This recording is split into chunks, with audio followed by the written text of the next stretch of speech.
आज जब हम आपकी सभ्यता, आपकी संस्कृति के बारे में सोचते हैं तो भूपेन हजारिका जी और जुबिन गर्ग जी के बारे में भी सोचते हैं। ऐसे महान कलाकार जो हर दिल की धड़कन रहे आपकी। और जब जुबिन गर्ग जी की मृत्यु हुई तो असम के बाहर के लोग, हम जैसे लोगों ने देखा कि किस तरह से आप उनसे जुड़े हुए थे। और हमारे मन में ये सवाल उठा कि ये व्यक्ति कौन थे, क्या किया था उन्होंने कि असम की एक एक माँ, एक एक बेटी, एक एक भाई, एक एक बेटा उनके लिए रो रहा है। वो गुजर गए तो ऐसा लग रहा था कि असम की जनता, असम के एक एक परिवार में से एक सदस्य गुजर गया है। तो हमारे लिए जो बाहर से देख रहे थे, हम सोच रहे थे कि ये रिश्ता कैसा रिश्ता है, प्रेम का रिश्ता है उनके साथ, एक आदर का रिश्ता है। ये रिश्ता कैसे बना, वो कैसे व्यक्ति थे। आस्ते आस्ते हमें ये बात समझ में आई कि ये रिश्ता इसलिए बना कि जुबिन गर्ग जी आपकी आवाज थे, अहोम की आवाज थे, असम की अभिव्यक्ति थे। इसीलिए जब वो इस दुनिया से चले गए तो यहां बैठे एक एक जने का दिल टूटा। असम में एक एक परिवार में दुख हुआ, एक एक परिवार ने शोक मनाया। तो एक राजनीतिक तौर से हम अगर देखें तो हमें सबसे पहली समझ ये होनी चाहिए, हम सब नेता हैं, हमें सबसे पहले ये समझ होनी चाहिए कि ये जो आपकी संस्कृति है, ये जो आपकी अभिव्यक्ति है, ये जो आपकी आवाज है, इसको जगह चाहिए, इसे और शक्ति देना चाहिए, इसे और मजबूत बनाना चाहिए। जिस तरह से जुबिन जी ने रास्ता दिखाया, उस रास्ते का राजनीतिकरण नहीं होना चाहिए, उस रास्ते की सुनवाई होनी चाहिए। हमें देखना है, हमें समझना है कि उस रास्ते पे चलने वाले जितने भी अहम की जनता है, उसके लिए हम कैसे एक बेहतर आसाम बना पाए, ये हमें समझने की बहुत जरूरत है। यहां मेरी तमाम बहनें बैठी हुई हैं। मैं संसद की सदस्य हूं, पार्लियामेंट में मेरी सीट है। वो सीट केरल में वायनाड है और वायनाड में भी यहां की तरह चाय के बागान है। और मैं जब भी मिलती हूं वहां की महिलाओं से जो चाय के बागान में काम करती हूं, और जब मेरा हाथ पकड़ती हैं तो सबसे पहले मुझे एहसास होता है कि हाथों पे इतने छाले हैं। चाय चुन चुन के सालों से ये काम करके आपके हाथों पे छाले बन गए हैं, आपके हाथ कठोर बन गए हैं। जब मैं यहाँ आई थी कुछ सालों पहले तो मैं यहाँ के चाय के बागान की महिलाओं से मिली और आप सबने मुझे क्या बताया? आपने बताया कि आपका वेतन बहुत कम है। उस समय भाजपा ये वादा कर रही थी कि 300, शायद 350 का वेतन देगी, वहीं के लगभग था। आज मैं इतने सालों बाद जब पूछती हूं कि क्या आपका वेतन बढ़ाया गया, तो बहुत कम बढ़ाया गया। आज भी आप लगभग उतने ही वेतन पर काम कर रहे हैं। आज भी आपकी वही समस्याएं हैं, आप उसी तरह से संघर्ष कर रही हैं जिस तरह से उस समय आप संघर्ष करती थी। यहाँ के तमाम ट्राइब्स हैं, आदिवासी हैं, जिनको एसटी का दर्जा देने की बात हर राजनीतिक दल आपके सामने चुनाव के समय करता है कि नहीं करता है? करता है कि नहीं करता है? करता है ना।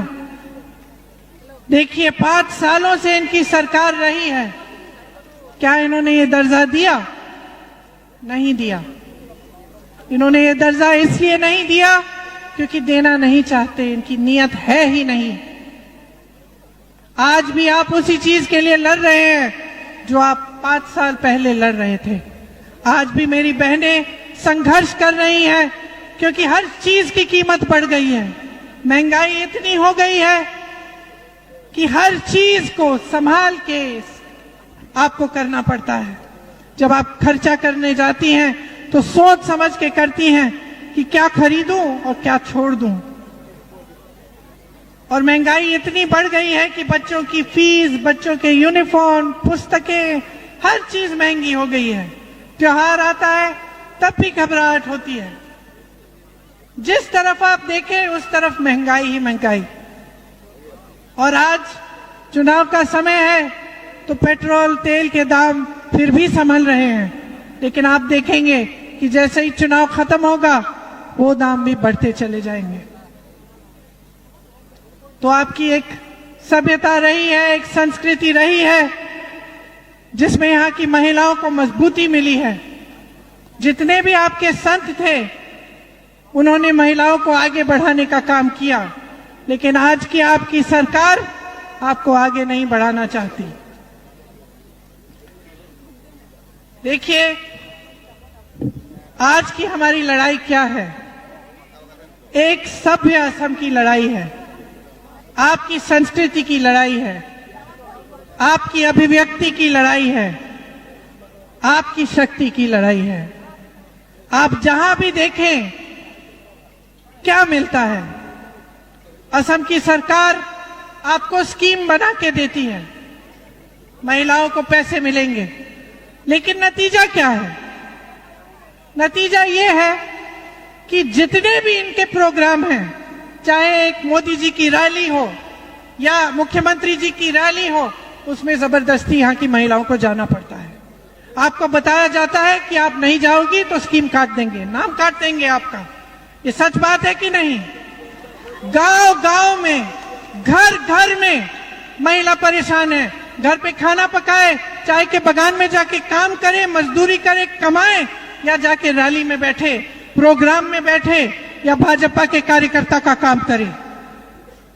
ऐसे नहीं होती हैं स्कीमें बहनों। स्कीमें आपके फायदा के लिए होती हैं, फायदे के लिए होती हैं। पैसा मुख्यमंत्री जी का नहीं है, सरकार का नहीं है, आपका है, आपका है। आपको मिलना चाहिए और आपकी स्वतंत्रता मिलनी चाहिए आपको। ये नहीं होना चाहिए कि एक तरफ से आपको स्कीम मिल रही है, दूसरी तरफ से आपसे काम कराया जा रहा है। मैं देख रही थी मोदी जी की एक बड़ी रैली है, उसमें सामने सारी महिलाएं बैठी हैं और हमारे कांग्रेस के कार्यकर्ता हमें बताते हैं कि जबरदस्ती उनको वहां ले जाया जा रहा है, धमकाया जा रहा है, डराया जा रहा है। इस तरह से सरकारें नहीं चलाई जाती। सरकारें चलती हैं जनता के लिए। बहनों, आपके बच्चों के भविष्य के लिए चलनी चाहिए। यहां आपने सुना गौरव जी कह रहे थे स्कूल बंद किए जा रहे हैं, ठेके खुलवाए जा रहे हैं। अगर स्कूल बंद किए जा रहे हैं तो आपके बच्चों को कौन पढ़ाएगा? उनका भविष्य कौन बनाएगा? कैसे बनेगा? ये सब चीजें आपको बहुत गंभीरता से सोचनी चाहिए। आपकी एक गुहार है, आप एक स्वच्छ सरकार चाहते हैं। मैं जानती हूं और आप जानते हैं कि कितना भ्रष्टाचार है इस असम की सरकार में। एक परिवार सब कुछ लूट रहा है, और जो वो परिवार नहीं लूट रहा है वो बड़े बड़े उद्योगपतियों को दिया जा रहा है। यहाँ के आपके खदान, आपके जमीन, सब कुछ बड़े बड़े उद्योगपतियों को सौंपी जा रही है। ये किसकी है? किसकी है? ये आपकी है। जैसे मैंने कहा, यहाँ तेल का उत्पादन होता था, चाय के बगान खिलते थे, खिलखिलाते थे, मजदूरी मिलती थी अच्छी, और आज हर तरफ से आपको नकारा जा रहा है। हर तरफ से संघर्ष ही संघर्ष है।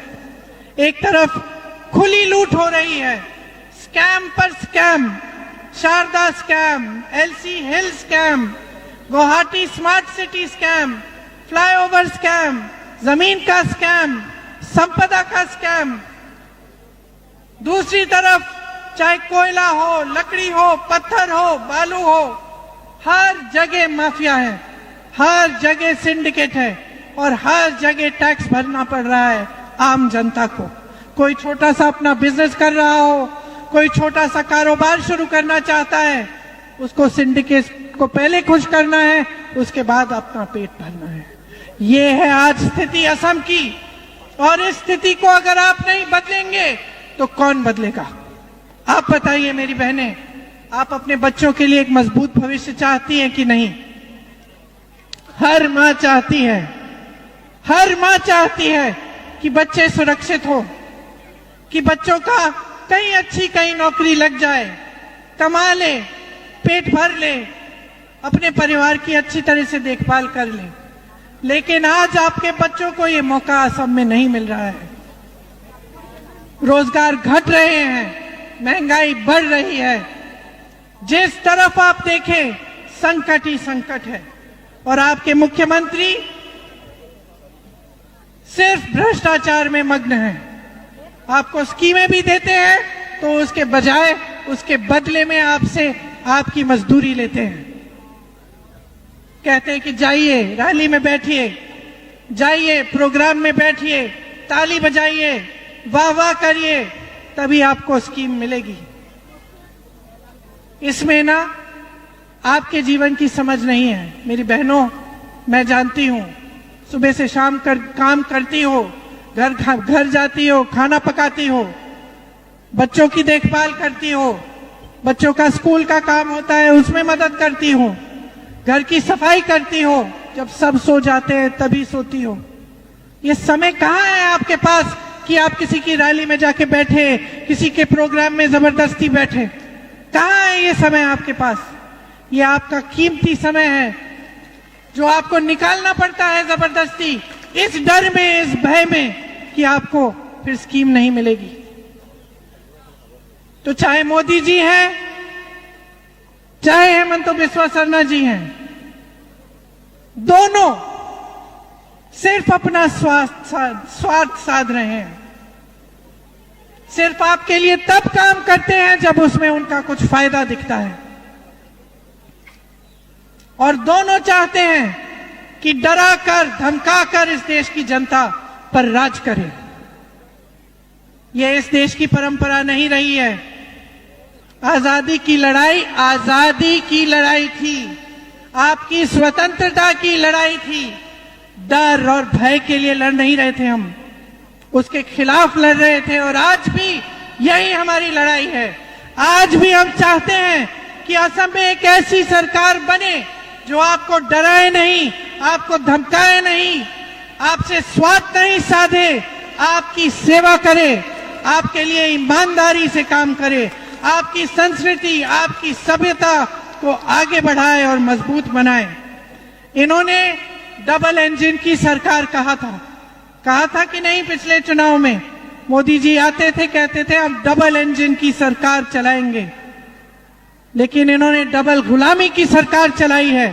मोदी जी अमेरिका के गुलाम बन गए हैं, और उनकी नीतियों की वजह से आज पूरा देश संकट में है, और हेमंतो जी मोदी जी के गुलाम हैं, और ऊपर से ये चाहते हैं कि ये डबल गुलामी की सरकार इस असम के सुंदर प्रदेश और स्वाभिमानी प्रदेश की जनता को गुलाम बना दे, दबा कर रखे। आप सर उठाओ अपना, सीना तानो अपना, और मन बनाओ कि जो नई सरकार आएगी उसके साथ एक नया असम आएगा, आपका असम, वो असम जो जुबिन गर्ग जी का सपना था, वो असम जो आपके दिलों में है, वो असम जो आप सबका सपना है, जिसमें आपके बच्चों का भविष्य उज्जवल बने, जिसमें ये भ्रष्टाचार बंद हो, जिसमें आपके बच्चे स्वाभिमान से खड़े होकर कह सके हम असम के हैं, हमने ये प्रदेश बनाया है, हमें रोजगार असम में मिलता है, जिसमें आपकी हमारी बहनें खड़ी होकर ये कह सके कि हाँ कोई हमें पूछ रहा है, अपने प्रदेश में हम सुरक्षित हैं, हमें रोजगार मिलता है, हमें सही वेतन मिलता है। तो अगर आप एक ऐसा असम चाहते हैं तो आप कांग्रेस की सरकार चुनिए। हमारी कुछ गारंटी है। हमारी पहली गारंटी है कि महिलाओं के लिए, आपके व्यवसाय के लिए, मतलब आप अगर कोई छोटा काम बिजनेस शुरू करना चाहती हैं, आपको 50,000 रुपए दिए जाएंगे। जो भी स्कीम हम लाएंगे महिलाओं के लिए, उसका सीधा कैश का ट्रांसफर महिलाओं के खाते में, बैंक के खाते में जाएगा।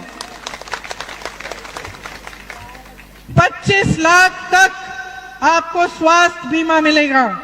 मतलब आपको कोई भी बीमारी हो, कितना भी इलाज करना हो, 25 लाख रुपए तक मुफ्त इलाज सरकार कराएगी। ये कांग्रेस की सरकार ने राजस्थान में करके दिखाया।